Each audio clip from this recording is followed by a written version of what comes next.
agree.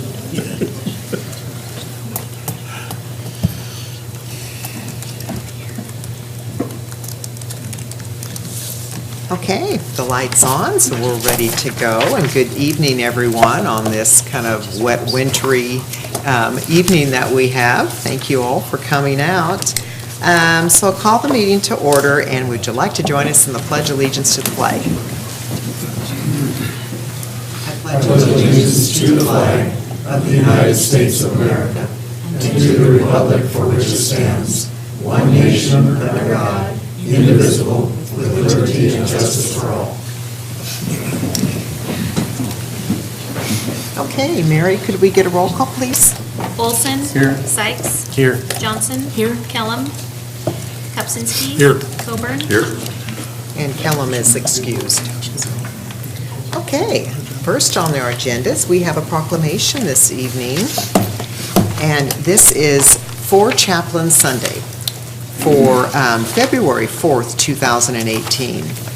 Whereas February 4th, 2018 will mark the 75th anniversary of the sinking of the troop ship USAT Dorchester, which carried to the deaths 4 U.S. Army chaplains who stood united in prayer as the ship went down. And whereas these 4 chaplains from diverse religious backgrounds gave their own life jackets to 4 soldiers, and thus sacrificed their own lives to save the lives of others. And whereas the heroic deeds of chaplains Lieutenant George L. Fox, Lieutenant Alexander D. Good, Lieutenant Johnny P. Washington, and Lieutenant Clark V. Poling, and their combined act of supreme devotion and sacrifice for the American liberty and human freedom will be an inspiring and ever-shining example of real brotherhood for all time to the people of the world. And whereas we must all see to it that their supreme sacrifice, along with that all servicemen and women to the common cause of human freedom and justice for all, shall not have been in vain. Now therefore, as Sharon Canopa, Mayor of the City of Albany, Oregon, do hereby proclaim February 4th, 2018 as For Chaplain Sunday in Albany, Oregon, and call upon all citizens to commemorate the day with appropriate observances. In witness whereof, I hereunto set my hand and cause the seal of the City of Albany to be affixed this 24th day of January 2018. And this was brought on from Albany resident Floyd Bacon, and I think Steve Adams, were you a part of this proclamation too? This evening, okay. Yeah, did you want to say any words, or I don't see Floyd here this evening? Yeah, if you may. Thank you.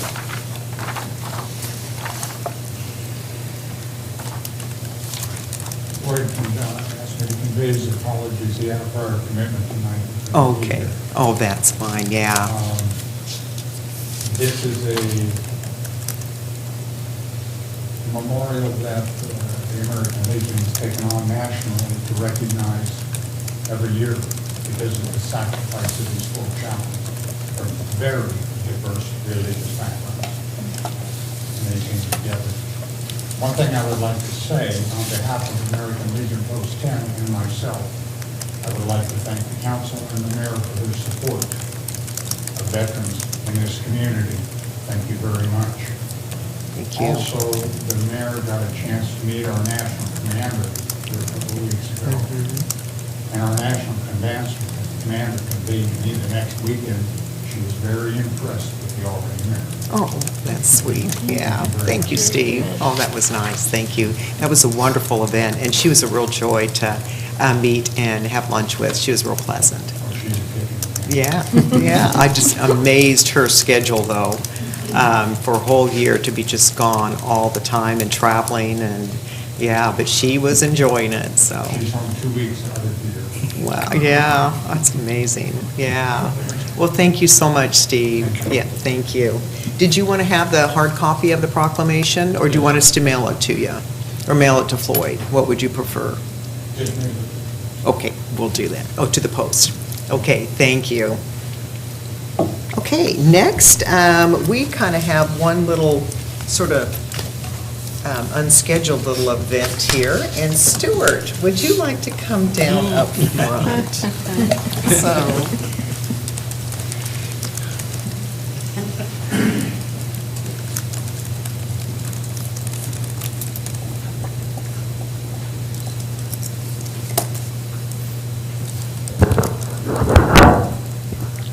right, so Stuart Taylor has been our finance director for over almost 11 years, and he has been an absolute joy to work with. I think everyone can agree with that. He is one that is so calm, and he's just patient, so knowledgeable over our budget and budget law. And there's been some contentious times, and he just stays very patient, and he ends up just always stating the facts, but so thoroughly. But you have been wonderful to work with, and also how you've kept us in our great finances with the city, and during the downturn of the economy too, during the Great Recession. And Albany did quite well under Stuart's leadership. So Stuart, with that, I should have brought my glasses here. In recognition of Stuart's expertise in government, budgeting, and accounting, oh goodness. Yada, yada, yada. His outstanding commitment to excellence in financial reporting and transparency, and literally millions of tax dollars saved through seizing opportunities to refinance, consolidate, and reduce debt. Albany is a leader in fiscal responsibility thanks to his stewardship. So Stuart Taylor, Albany's finance director, April 1st, 2007 through January 31st, 2018. Stuart, would you like to say a few words? Yes. It's nice. Thank you very much, Mayor. Very kind words. I guess I would like to describe that the joy has been mine working with City Council, current City Council, and previous City Councils, and especially working with the department directors and staff that the city has. I had understandings before I was hired by the City of Albany that this would be a great place to work, and after I was hired, I found that that was absolutely true. And it was a great place to work. Great staff, good values and goals for the organization, and it's been a pleasure. Thank you very much. You're going to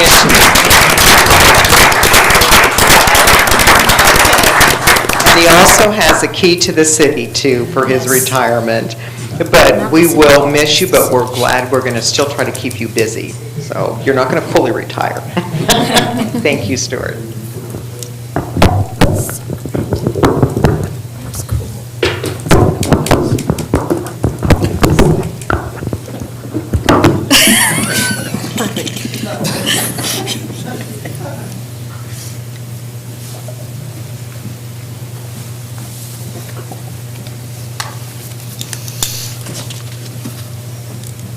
So we knew, Stuart, you didn't want to have any sort of presentation for your little reception next week, but we weren't going to let you get by without giving you something here. Thank you. Yeah.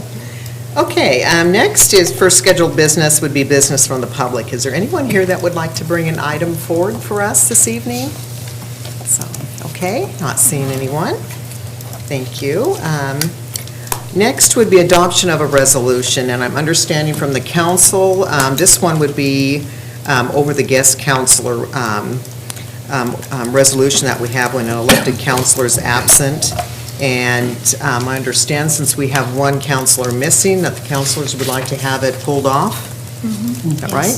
Yes. Okay, so this item will be pulled off, and it'll be carried over to our next council meeting, which would be February 14th, Valentine's Day. So, yeah, so we have a meeting on Valentine's Day this year. Yeah. Okay, all right. And council, next you have an adoption of a consent calendar. If there isn't any items that you'd like to have pulled off this evening for discussion, I'll entertain a motion. Move to approve. Second.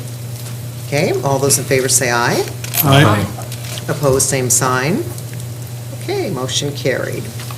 And since we just took care of the municipal court judge's contract renewal, you do have a, on the dais, was carried over from Monday's meeting. You wanted this to come forward for this evening, and that would be to restore a 1.0 FTE municipal court clerk position in the finance department. You have Move to any approve. questions? Move for approve? Second. Okay. Any discussion? Okay, all those in favor say aye. Aye. Opposed, same sign. Okay, motion carried. All right, I think the judge will be very pleased on that. Next, Chris, you have award a bid, and this is for one of the membrane modules at the treatment plant on page 17. Thank you, Mayor. So this is an award of bid for the next round of membrane purchase for the AM water treatment plant. This is our third set of replacement membranes. The original membranes have roughly a 10-year lifespan, and there's another set that needs to be replaced. We went out to bid. There are only 2 qualified suppliers that are approved by the state of Oregon for this technology, Evoqua and Sinor. Sinor is the company that got the bid last time, and Evoqua came with a lower bid this time. So currently we have mostly Evoqua type membranes. They used to be Siemens, and Evoqua now is what they're called. And then we have a smaller number of Sinor. So this would be another batch of Evoqua membranes. The funds are budgeted this year, and I'm happy to entertain any questions if you have them. Okay, Bill? So these are interchangeable, but from manufacturer to manufacturer? I'm going to say yes. They have slightly different. Well, don't say what I want to hear. They both work fine. They have slightly different performance capability, but and so they require a little bit of different programming through the SCADA system, but they both work fine. They're interchangeable in terms of the quality of water that they produce and the fact that they plug into the physical structure. And these are the membranes that as they wear and get holes, we pin those holes, is that correct? Yes, pinning is one of the measures of wear. There's some other tests they do where they don't hold pressure. I'm going to stop talking because I'll probably get something wrong. Karen can help me if I'm wrong. But yeah, pinning at the top. And the newer membranes, they tell us we won't need to be pinned as much. The plastic is actually tougher, but still permeable. It's very technical. But the lifespan's probably the same. Still roughly 10 years. We have a 10-year warranty. All right, thank you. So, Chris, are there, just in general, across the nation, there's no companies that do this kind of work, even on the West Coast? Yeah, they have representatives out west, and, but, yeah, their headquarters on the East Coast. And there are probably more companies that make these membranes, but only 2 have gone through the process of getting approved by the state of Oregon. And we can't install anything that the drinking water program hasn't approved. Okay, thank you. Okay. What would you like to do with this item? Move to approve? Second. Okay. Motion's been made in a second. Any more discussion? All those in favor say aye. Aye. Opposed, same sign. Okay, motion carried. Thank you. All right, thank you, Chris. Next is the Buxton Customer Analytics. And who would like to lead off on this one? Peter, is this one yours or Jorge's? Jorge's got it, please. Mayor, Council, the council had a demo from Buxton, I believe it was January 8th, and we're bringing it back. There was a couple questions that the council asked staff, and we provided the answers there. The first one was, would the data provided through Buxton be available to local marketing agencies? And the answer is the data obtained through this tool will be available for city use, and the data will be managed or brokered by the new economic development manager. The other question was, would Buxton's services be in competition with local providers? And this data is more proprietary data, and it would provide some marketing services, and that will help us with, for example, some analytical tools that would enable us to model some consumer demand for potential site selections, and including also retention. So the total cost, we were able to negotiate with Buxton The first year will be 55,000, and then 50,000 year, the following couple, 2 years, and a cancellation fee of 20%. There was one piece that was missing during the presentation, a cost, it was $15,000, so what we negotiated with them is just to, instead of having that $15,000, just have $5,000 in addition for the first year. So that's the only change. Okay. And the request is to council to authorize our city manager to enter into agreement with Buxton for this tool. I still have a question about the metrics. Has anybody from Amadec or the city contacted a given city comparable to our size to see the results they've gotten from Buxton? I mean, has it actually, in fact, they've been actually able to bring in businesses, which is the whole point to the whole concept? We did is there somebody from Buxton here? Oh, you're here from, yeah, so if you could come to the front probably. But one of the things we did, we actually asked Jacob Davis, one of their directors over there, for some customer information. So we actually sent a survey to 6 of their customers, and that's what I share with you in terms of how satisfied were they with the deployment, how satisfied were with this product, and basically if they would be continuing with the contract, and all of them had positive responses, and in fact, all of them said that they would continue to extend the contract after the first year. So the question the councilor had, Absolutely. So just to Mayor, council members, thank you for inviting myself. My name is Cody Gunstonson. I'm one of the director of sales, a colleague of Jacob Davis. Okay. He apologizes he couldn't be in attendance tonight, but to specifically answer your question, we're currently working with LeGrand, Oregon in the market. We've also worked, you asked some that are similar, so think of Porterville, California, kind of different market, but in terms of population size, the tourism traffic, and the initiatives, very, very similar. And we've been extremely successful helping communities just like that achieve those retail and economic development goals. Rochester, New Hampshire, again, very similar market. They did a recent study that found for every $1 they invested in Buxton, they're seeing a 91 ROI on each and every one of those dollars coming into the city from property tax revenues and other avenues as well. So been very successful in working markets similar to yours. Well, I guess my question is a little bit more pointed or more directed for like Porterville, LeGrand, Caldwell, Idaho, or something like that, similar-sized communities. If you've been working with them for over a year, then you've already done the hard stakeholder gathering information and started to allow them to use this drill down, which was very impressive, by the way. There's no question about that. But have they, in fact, actually brought in new businesses based on the type of presentation you made to us? I mean, did they bring in 1 business, 5 businesses, 0 businesses, and they're all, everything hoping? Or I'd like to see some concrete results. Caldwell, Idaho is currently, we're engaged with Caldwell. They've been very successful. I think in the first six months to about 8 months, they recruited 1 business. On track to continue that. Rochester, New Hampshire has recruited over 40 businesses over the course of the 3-year agreement with Buxton.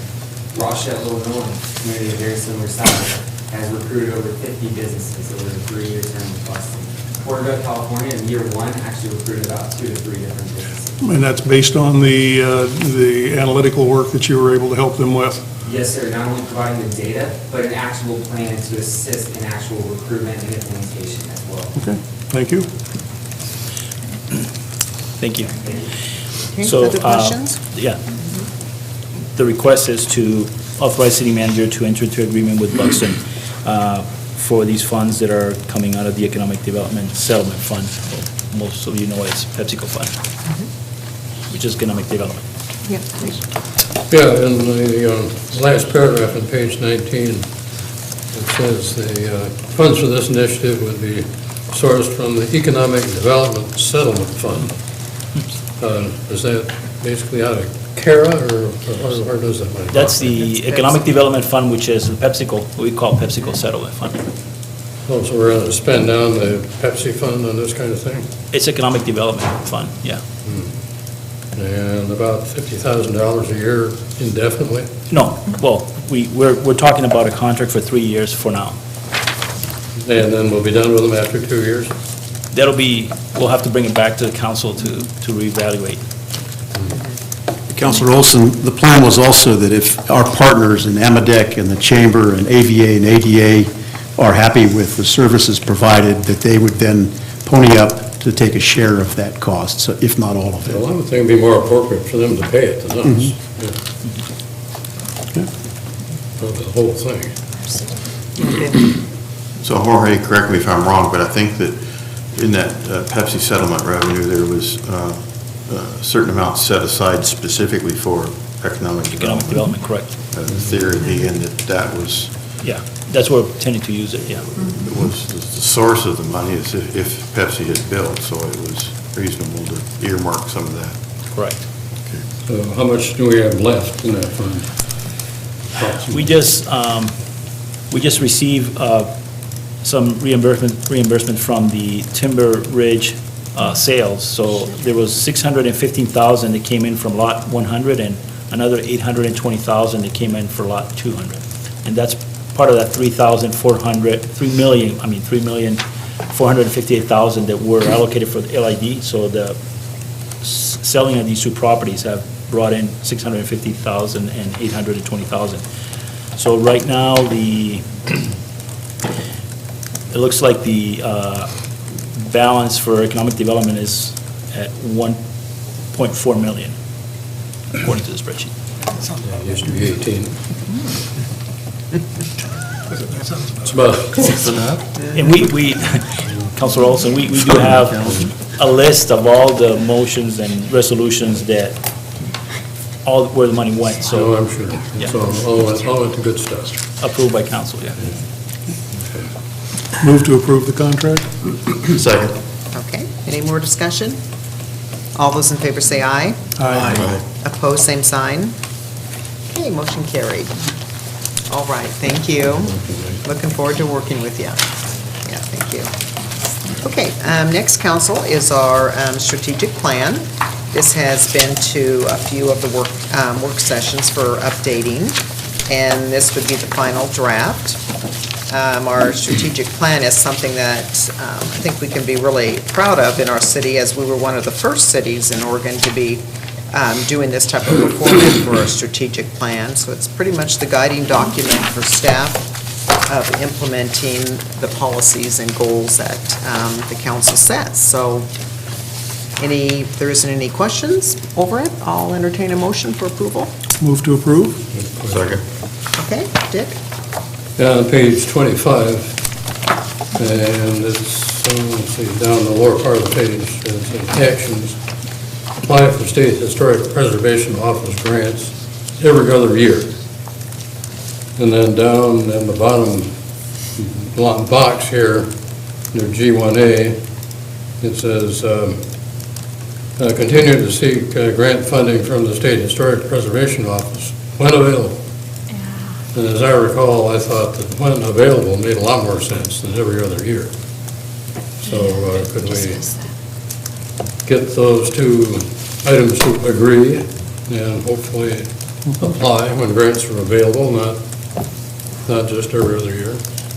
Well, I believe that the case here is that it's available every other year, so that's why it's set every other year, and then we just tack on the word when available, because we can't apply, there's some years that is blank, because we can't apply those years. That's what the NA stands for. So I know Yes, which year it's not it's available. So when available, we apply for it, but if it's not available, that's why. Well, yeah, you certainly wouldn't apply for anything that's not available. But I would think when available makes more sense than specifying every other year. the only reason we kind of specify like that is that we had some blanks on our years, and then we had to explain every year why was it blank. So the reason it's blank is because it's not available. So we kind of went a little bit overboard in adding more information, but it's because we were getting questions every year. Why is you didn't apply this year or this other year? I'm okay with it. Yeah.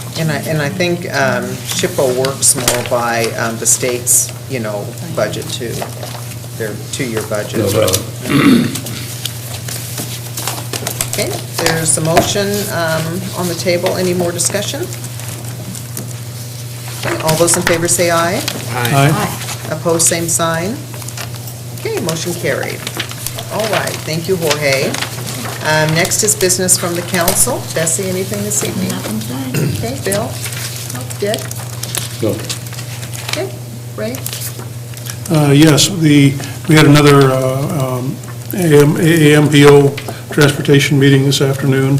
They're getting very close to starting the public, well, actually, today we approved starting the public hearing process for the whole 2018-2019 program. The advertising for those public meetings will be going out here in another day or two. And because of the timing, we felt that it was not necessary to have another meeting. Our next meeting will come up at the end of March, near the end of March. So it's effectively going to be a 60-day public hearing, public comment period to work on, to look at all the information that's in there, because it is rather massive. And lots of incredible amounts of minutia, but it's all available online. They did show us, Fanny from ODOT showed us the video from YouTube, ODOT video, of the work they're doing on Columbus for the new in-out lanes, et cetera, and they're getting ready to really have rock and rolling on the construction and on the safety improvements on Highway 20. But this is for projects going out farther than that. So it's been a good process and still ongoing, so. Yeah. The Unified Planning Work Program is 20 pages, and this is just the 10,000-foot overview. If somebody wants to get that, I can get that for them too. Yeah. So, that's it. Well, I am glad they're doing something on Highway 34. It was very much needed, and we've known for a good 20 years that The video, Columbus they Street said, would be Fanny blocked. said they put up the video, and in 24 hours, they had 25,000 hits on the video on YouTube. Wow, wow. Looking at, you see these, some of the ODOT people in their, safety vests, right there on the highway, and this traffic is just roaring by them right there at Columbus, Yeah. Yeah, that needs some work. I saw that video, though. Yeah, It was yeah. really well done. It was Yeah, real it was. informative, but, yeah. And so, and even in the transportation plan, because they're encouraging people to go down 7 Mile Lane, but in the future plan shows south of where the homes are on 7 Mile Lane is to put another connector street, kind of behind those properties. That didn't come So, up, but they were, Yeah, but if that would end up having to be one that would be done through the county, or if the city was ever expanded through there, but that was in a long-range plan. So because the people that lived on 7 Mile Lane didn't want all the traffic being diverted, on their street, so, yeah. Okay, all right, is that it, Ray? that's it. Okay, Mike? No.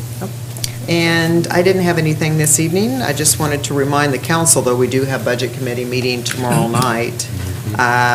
There's work session will be February 12th and a regular session on February 14th. And with that, Peter, did you have anything? Just one thing, and that's that the community survey is now scheduled to be open for the public from the 5th of February to the 28th of February. Oh, good.